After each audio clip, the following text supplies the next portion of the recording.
안녕하십니까. 뭐 잠깐 한눈 팔면은 빨간불, 잠깐 한눈 팔면 파란불, 계속 코스피가 왔다 갔다 네. 하고 있는데요. 그 안에서 종목 먼저 이야기해보고 오늘 시장도 정리해 드릴게요. 먼저 첫 번째 OX는 LG화학입니다. 통풍신약 FDA 임상 3상을 신청했습니다. LG화학 저희가 지난번에 이야기한 것처럼 뭐 배터리로도 그리고 앞으로 소재로도 좀 기억에 남는 화학주가 되지 않을까 싶은데 여기에다가 신약까지 더해줬어요. 두 분은 LG화학에 기대를 거시겠습니까? 어떻게 하시겠습니까? 의견 주시죠. 네, 5로 일치가 되었는데요. 지금 LG화학에 있어서 실망하신 분들은 다 떠나고 남은 분들이 지금 투자를 하고 계십니다. LG화학의 어떤 장점들이 눈에 띄시는지요? 뭐 LG화학은 뭐 엄밀히 따지면 아직까지는 플라스틱 만드는 회사긴 하지만 네, 여러 회사를 가지고 있죠. 그렇죠. 그러니까 먼저 LG화학은 예전에 좀 그 계열사들 다 합병을 했었어요. 예를 들어서 LG생명과학이라는 회사가 있었는데 이 회사가 상당히 제네릭이라든지 성장성이 높았음에도 불구하고 LG화학하고 그때 당시에 좀 합병을 했었고요. 뭐 LG 에너지솔루션이야 뭐 합병한 회사는 아니지만 어쨌든 LG화학이 키워낸 최고의 자산 아니겠습니까? 그리고 최근에는 이제 2차 전지 소재 쪽으로도 계속해서 신규 투자를 하려고 하고 있고 그래서 네. 뭐 눈에 보이는 건 LG화학이지만 전체적으로 본다라면 에너지 쪽 그리고 제약 바이오 이런 부분들에 대해서 어떤 성장 모멘텀이 계속 있어 왔습니다. 그래서 이번에 뭐 통풍 신약 관련해 가지고도 뭐 FDA 임상 3상 신청 이런 부분들은 뭐 전체 매출을 LG화학이 전체 매출을 차지하는 건 작습니다만은 네. 어쨌든 이러한 사업 부분이 계속해서 성장을 하고 있었다는 것을 확인시켜주는 것 자체가 나쁘지 않다. 거기다가 뭐 LG 에너지솔루션 최근 주가가 계속 상승하고 있기 때문에 그런 것을 본다라면 저는 뭐 추가적인 상승 충분히 기대해 볼 수 있지 않을까 판단하고 있습니다. LG화학의 주가가 한 4월 중이었나요? 그때 어느 정도 40만 원 선에서 그때에서 움직이다가 어느 정도 바닥을 좀 다지고 일어서고 있는데 그럴 수 있었던 가장 큰 요인이 실적이라는 믿음, 이 회사는 그래도 뭐라도 잘하고 있어라는 그 믿음 덕분인 것 같아요. 앞으로는 더 좋은 성과를 보여낼 것이라고 보시는지요?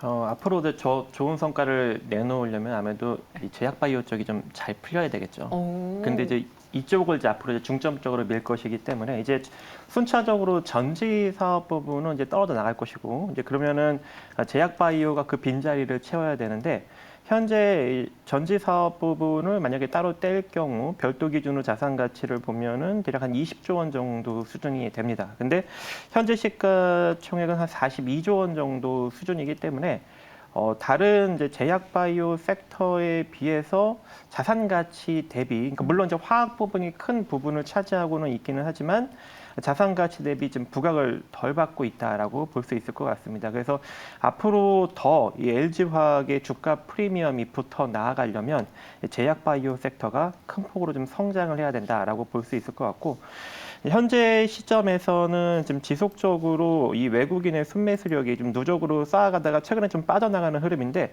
이 기관이 또 강력하게 달라붙고 있어요. 그래서 이 기관의 수급이 강력하게 들어오는 것으로 보아 아무래도 추가적인 상승력을 충분히 만들어낼 수 있지 않을까라고 생각을 하고 있고 기술적으로도 56만 원을 올라탔기 때문에 이제는 약간 중기적 관점으로 상승력이 나온다라고 볼 수 있을 것 같습니다. 그래서 지속적인 상승력이 나타나려면 아무래도 69만 원짜리를 돌파를 하면서 올라가야 되는데 현재 시장은 좀 상승력이 제한적이기 때문에 네. 한 64만 원에서 69만 원 정도 사이에서는 어느 정도 좀 정체성을 띌 가능성이 존재한다라고 생각하고 있습니다. LG화학 이렇게 두 분의 의견 다 들어봤습니다. 두 번째로는 무엇을 볼까요? 신재생 에너지주들 오늘 강합니다. 특히나 SDN, 태양광주들 빨간불을 강하게 켜고 있는데 신성 ENG도 그 흐름에 동참할 수 있을지 두 분의 의견 들어보죠. 여기는 X로 일치가 됐습니다. 저는 개인적으로 지금 이 흐름이라면 신재생 에너지에 대해서 두 분 모두 다 좀 좋은 의견을 드리지 않을까 싶었는데 무엇이 부족한 겁니까? 확실히 좀 테마성으로 움직이는 게 강하죠. 조금 더 올랐다. 클린룸과 그리고 태양광 이쪽으로만 이제 움직이는데 클린룸은 이제 크게 현재 테마성으로 작용되지 못하는 것 같고 태양광 사업이 일단은 가장 큰 테마성으로 적용이 되고 있는 것 같고요. 이미 지난 2020년에 주가 작업이 크게 됐었습니다. 하락장에 대략 500원대까지 내려갔다가 4,400원대까지 급등을 시킨 이후 다시금 또 1,700원대까지 조정을 받은 후 살짝 반등력이 나타나고 있는데 지금도 본연의 자산 가치 대비 한 2배 정도 부각을 받고 있거든요. 그래서 여기서 강력한 상승 모멘텀이 추가적으로 나오게 되려면 아무래도 영업이익과 실적이 어떤 그런 탄탄한 그리고 성장성이 좀 보여야 되는데 현재 그 실적에서는 전혀 그 성장성이 보이지 않고 있기 때문에 테마적으로만 좀 급등락이 반복되지 않을까라고 생각을 하고 있습니다. 그래서 현 시점에서는 뭐 단기 매매가 아닌 이상 쉽게 접근할 수 없는 종목인 것 같고요. 그래서 보유하신 분들만 현재 2만 100원 정도 그러니까 2,150원 라인이 이탈되지 않는 선에서만 홀딩 관점 유지해 가시고 한 번 정도 다시금 상승력이 나타난다면 뭐 2,300원에서 2,500원 정도 자리에서는 단기적으로 매도하시는 것이 맞지 않을까라고 생각하고 있습니다. 알겠습니다. 신성 ENG는 두 분 모두 X 의견 주셨습니다. 마지막으로 세 번째 OX 종목 볼게요. 메가MD입니다. 초등학교 입학 연령 하향 추진 소식이 나오면서 교육주들이 오늘 좀 올라주고 있는데요. 정말 연간 지어도 될까요? 두 분의 의견 들어보도록 하죠. X입니다.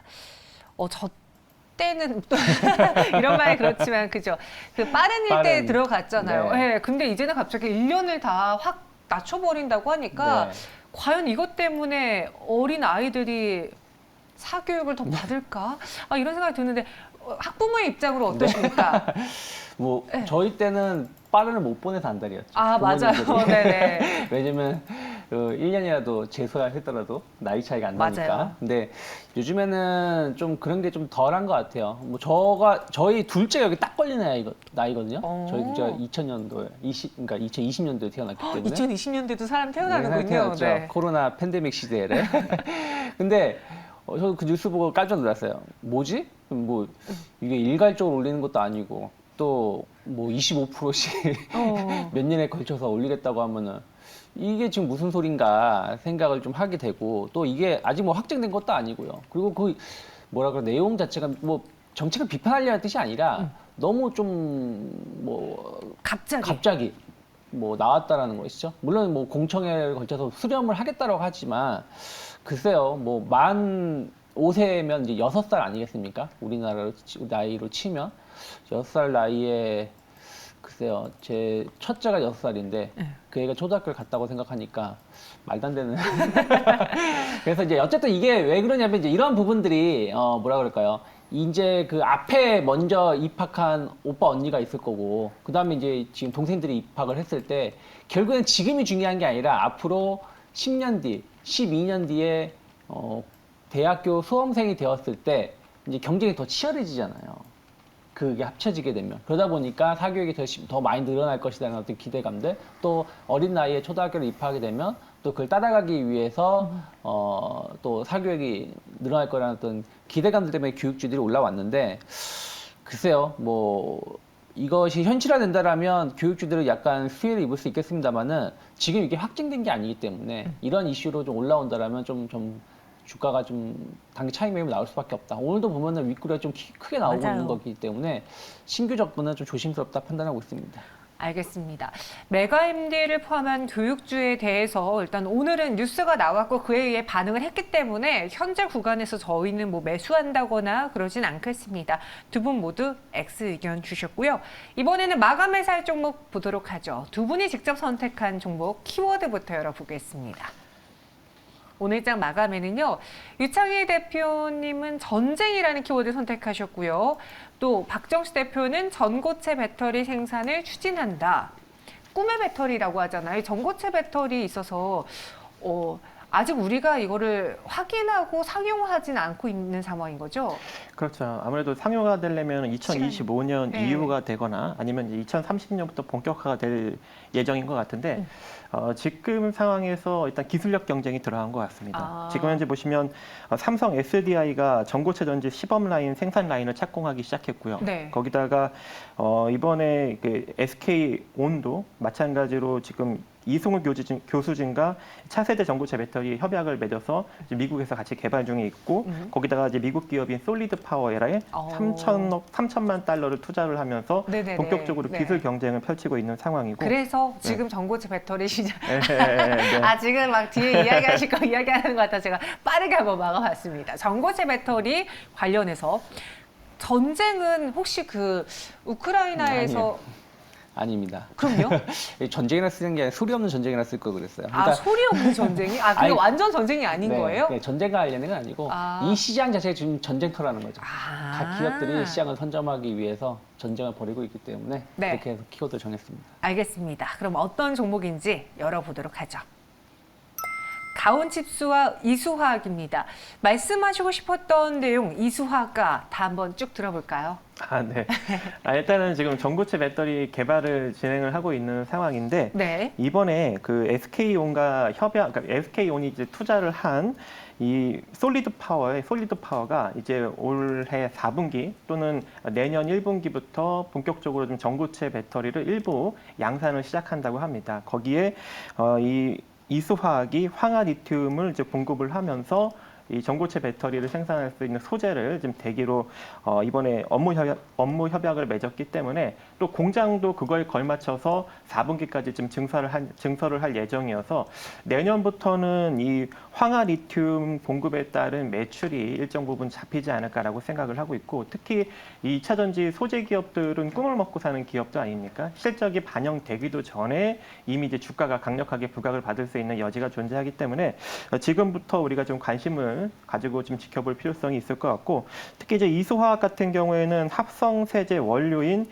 연성 알킬 벤젠과 그리고 노말 파라핀을 국내에서 유일하게 또 생산을 하고 있기 때문에 2차 전지 소재 쪽 말고도 경쟁력이 있는 그런 기업입니다. 그래서 오늘 한 4% 정도 상승력을 만들어내고 있고 순자산 가치 2,800억 대비 현재 시가총액은 4,300억 정도 수준으로 2배도 부각을 받지 못했어요. 그래서 추후 전고체 배터리 소재 관련해서 본격적으로 이슈가 붙기 시작한다면 다른 전고체 다른 2차 전지 소재 기업들과 마찬가지로 5배, 6배 이상 부각을 받을 수 있는 여지가 존재할 것 같고 실적도 2020년에 적자였는데 2021년부터 821억 흑자를 기록하더니 올해도 그 흑자폭이 더욱더 증가될 추세로 움직이고 있습니다. 그래서 앞으로 성장하는 기업으로서 한번 우리가 관심을 가져보는 차원에서 지금 대략 15,500원 정도에 움직이고 있는데 이 가격 이하로 여러분들이 분할 매수 관점 가시면 좋을 것 같고요. 손절 라인은 14,500원 정도 잡고 대응하시고 이대로 목표가는 단기적으로 18,000원 정도 수준인데 만약에 이제 18,000원짜리를 돌파하면서 올라가게 된다면 시세가 좀 크게 나올 수가 있습니다. 과거 화학 섹터가 상당히 많이 부각을 받았던 2011년도 31,000원대까지도 올라갈 수 있는 여력도 장기적인 관점에서 존재하기 때문에 혹시 이제 18,000원짜리가 돌파를 하게 된다면 21,000원에서 25,000원 정도 자리까지도 우리가 노려볼 수 있다라고 판단이 됩니다. 네, 그래서 이수화학을 공략해 보자. 목표 주가 1차적으로 18,000원 주시고요. 손절가는 14,500원입니다. 이번에는 전쟁인데 정말 전쟁이 아닌 그냥 이 네. 시장이 지금 전쟁터다. 네. 가온칩스가 어떤 전쟁터에 놓여 있습니까?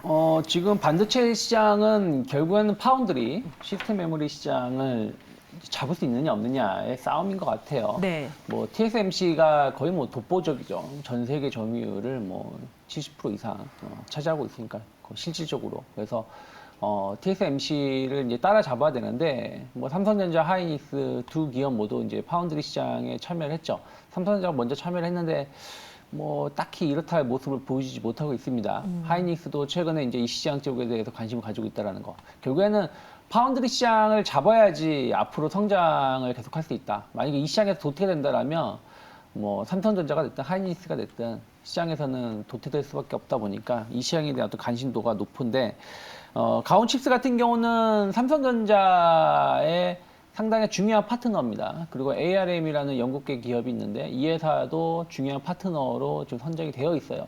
삼성전자 같은 경우는 시스템 반도체, 파운드리 반도체 시장 쪽으로 해서 한 15개 정도 기업을 파트너사로 선정을 하고 있는데 네. 가온칩스가 그 안에 들어가 있다는 것이죠. 그래서 이 시장에 대한 어떤 투자가 공격적으로 이루어진다라면 지금도 이루어지고 있고요. 그래서 반사이익을 누릴 수 있다 판단하고 있고요.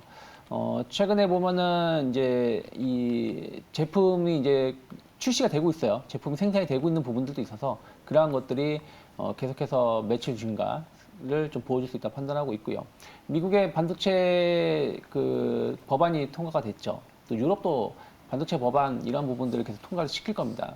그런 것들이 투자를 확대할 것이고 그런 것들이 또 시스템 메모리 반도체 쪽으로 해서 투자가 확대가 된다면 충분히 반사이익을 기대해 볼 수 있다 판단을 하고 있습니다. 그래서 전체적으로 보면 이 회사 상장하고 나서 주가가 그렇게 눈에 띄지 못했어요. 시장 자체가 워낙에 좋지 못하다 보니까 옆으로 행보했다라면 어느 정도 충분히 바닥 다지긴 이루어졌고 지금 시장 자체가 좀 더 상승세를 보여준다라면 반도체 IT 쪽이 좀 올라와야 되는데 저는 다른 쪽보다는 이쪽 시장이 좀 더 시장에서는 주목을 받을 가능성이 높기 때문에 충분히 일단 3만 원 정도까지의 반등 나올 수 있다라고 판단을 좀 하고 있고요.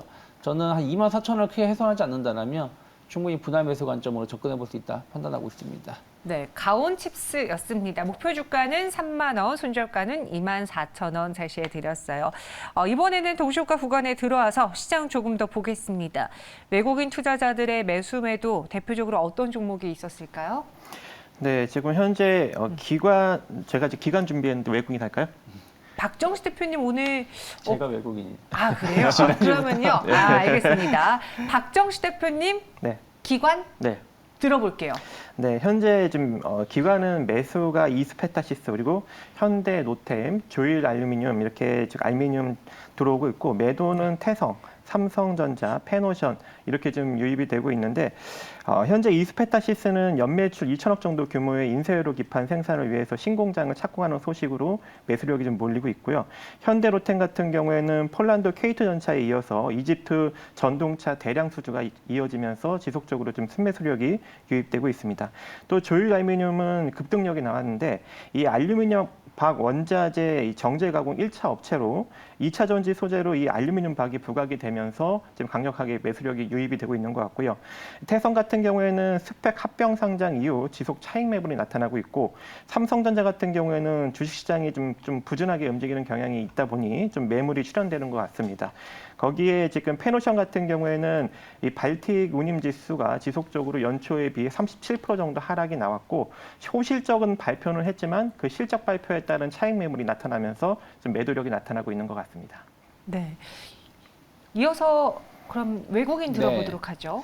뭐 외국인 기간 좀 다 비슷한 것 같아요. 근데 외국인들 오늘 뭐 많이 매수가 들어온 게 조선주 쪽으로 해서 고르게 매수가 들어왔습니다. 그래서 조선주들도 엄청 많이 좀 상승을 했는데 뭐 현대 미포조선 실적에 대한 어떤 기대감들 나오면서 오늘 강하게 매수가 들어왔고요. 그리고 뭐 현대중공업이라든지 뭐 조선기자재 관련된 종목군들도 고르게 매수세가 들어왔었습니다. 그리고 그 신재생 에너지 쪽으로도 충분히 매수가 또 많이 들어왔어요. 오늘은 약간 풍력 쪽에 조금 더 매수가 더 들어온 것 같아요. 그래서 CS 윈드 결국에는 이제 신재생 에너지 시장이 급성장을 하고 또 해외 수주 모멘텀 이런 부분들이 좀 있다 보니까 CS 윈드 쪽으로 해서의 매수세가 좀 많이 들어와 주면서 관련된 업종을 상승을 좀 이끌었고요. 그리고 이제 좀 작은 기업인데, 그러니까 뭐 대부분 이제 큰 기업들, 예를 들어서 뭐 LG 에너솔루션이라든지 약간 LNF 이런 2차 전지 쪽도 많이 들어왔지만, 덴티움이라는 이제 약간 임플란트 관련된 기업, 최근에 좀 그 미용 헬스케어 이런 시장도 은근히 좀 많이 올라왔는데, 네. 주요 변곡점에서 좀 매수를 잡아주면서 조금 더 임플란트 시장에 대한 어떤 기대감들을 좀 표현했다라고 보고 있고요. 좀 이제 매도가 좀 나온 쪽은 결국은 실적인 것 같아요. 실적이 좀 좋지 못한 기업들, 실적에 대한 우려감이 있는 쪽은 여전히 오늘 같은 장에도 매도가 나왔는데 대표적으로 카카오 그룹이죠. 뭐 카카오페이, 뭐 카카오뱅크, 뭐 특히 이제 카카오페이 같은 경우는 여전히 적자를 면하지 못하고 있고 이것이 좀 빨리 좀 정상화되는 데 시간이 좀 걸리고 있다 보니까 카카오페이에 대해서 좀 많은 매도가 나왔고 또 카카오뱅크도 역시 마찬가지로 조금 고평가에 대한 논란이 있다 보니까 같이 좀 매도가 나왔습니다. 뭐 은행주들도 전체적으로 좋은 모습은 아니었고요. 그리고 이제 삼성전자, 뭐 기관도 매도가 나왔지만 오늘 다행스럽게 삼성전자가 중요한 시점에서 하락세가 마무리되면서 낙폭을 줄이면서 마감을 하는 듯한 모습을 보여주고 있는데 삼성전자라든지 하이닉스 일단은 최근에 시장을 좀 이끌었었던 반도체 쪽에 대해서 좀 매도 물량이 좀 나와줬습니다. 그래서 외국인들이 전체적으로 매도를 아주 공격적으로 하진 않았어요. 오늘도 보면 전체적으로 좀 매수세를 보여줬지만 그 와중에 좀 실적에 우려감이 있는 거 그리고 약간 좀 많이 올라왔다라는 느낌이 있는 기업들을 중심으로 해서 자동차도 마찬가지죠. 그런 쪽으로 해가지고의 매도 물량이 많진 않지만 소량 나왔다라고 보고 있습니다. 네, 앞서 오늘장에 기관 투자자들의 매매 동향에서 두산 에너빌리티 이야기해 주셨잖아요. 두산 에너빌리티 한번 좀 추가적으로 살펴볼게요. 지금은 보합에서 마감을 준비 중에 있습니다. 전반적으로 최근 한 4거래 연속 상승을 보여줬고 우리가 그 원전에 대한 뜨거운 관심이 있으면서 두산 에너빌리티 외에 다른 종목들 좀 같이 봤는데 근데 그 이후에 좀 주가 상승이 멈춰진 것으로 보여요. 오히려 지금 투자자분들에게는 조금 더 담아볼 기회가 될까요? 어떻게 보십니까? 저는 조금 애매합니다. 오늘 오전에는 네. 분명히 이제 기관이 매도 포지션을 잡았거든요. 근데 지금 오후장 들어서 매수로 전환을 해서 제가 급히 기관의 매도를 페노션으로 바꿨습니다.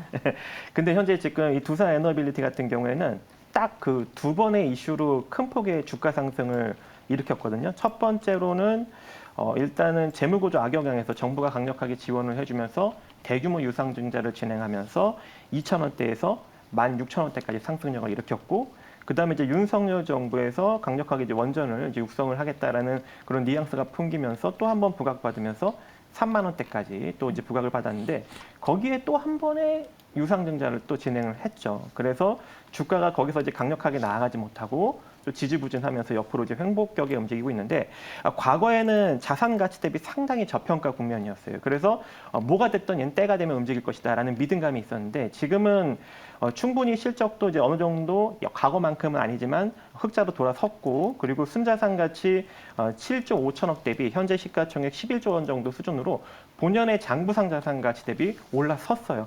과거에는 거의 10년 가까이 장부상 자산, 4년이자 4, 5년 정도 가까이 장부상 자산 가치 대비 저평가 국면에서 움직이다가 이제 그것을 탈피를 한 상황이거든요. 그러면 여기서 더 추가적인 상승력이 나타나려면 정부의 강력한 정책적인 이슈와 그리고 실적이 뒷받침돼야 되는데 아직까지는 그런 강력한 모멘텀이 보이지 않고 거기다가 시장도 일정 부분 상승력이 나와주면 부각받을 수 있겠지만 시장도 조금 지지부진한 상황이라 지금 시점에서 두산 에너빌리티가 강력하게 주가가 상승으로 움직이기에는 좀 어느 정도 제한적이지 않을까라고 생각을 합니다. 그래서 지금은 그냥 굉장히 작은 박스권에서 여러분들이 그냥 박스권 매매를 진행하시는 것이 좋아 보이고요.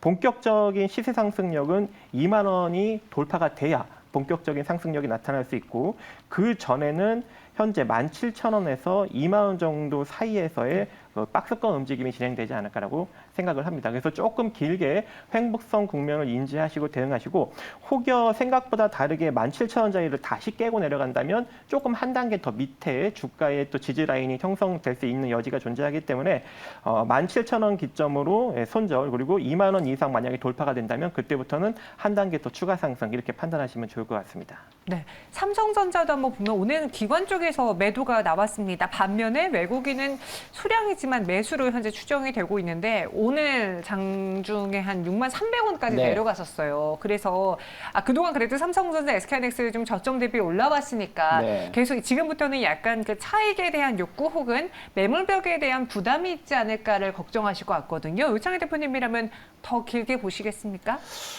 좀 고민인 것 같아요. 무슨 얘기냐면 삼성전자가 어찌됐든 지금 오른 것도 없어요. 그러니까 6만 원 돌파한 다음에 네. 지금 거의 2주, 3주 가까이 옆으로 쭉 횡보하고 있습니다. 물론 증시는 좀 올라오긴 했습니다만. 그래서 만약에 삼성전자라든지 하이닉스가 좀 무너진다라면 증시도 약간 이제 고점에 대해 그러니까 상승 탄력도가 떨어질 수밖에 없다 생각하고 있습니다. 그래서 만약에 다시 6만 2천 원을 회복한다라면 증시도 조금 안정세를 띌 것이고 삼성전자도 추가적인 상승 가능하지만 만약에 이번에 6만 원이 내일이든 모레든 이번 주 중에 좀 이탈한다라면 조금 조정이 나올 수도 있다라고 생각하고 있기 때문에 좀 올라오면 올라올수록 일단 비중을 좀 줄이신 전략이 필요하지 않을까. 오히려 지금은 눌림목 시의 매수 전략은 썩 좋은 건 아니다. 왜냐하면 매물이 좀 쌓여 있어서 여기서 만약에 흘러내린다면 다시 한번 또 한 58,000원 정도까지는 또 일단 기술적인 조정이 나올 수밖에 없지 않을까 판단하고 있습니다. 알겠습니다. 지금부터는 정말 고민이 좀 있을 구간대다라고 이야기하셨습니다. 알겠습니다. 마지막으로 마감 동쇼과 후간 분위기 체크해 보도록 하죠.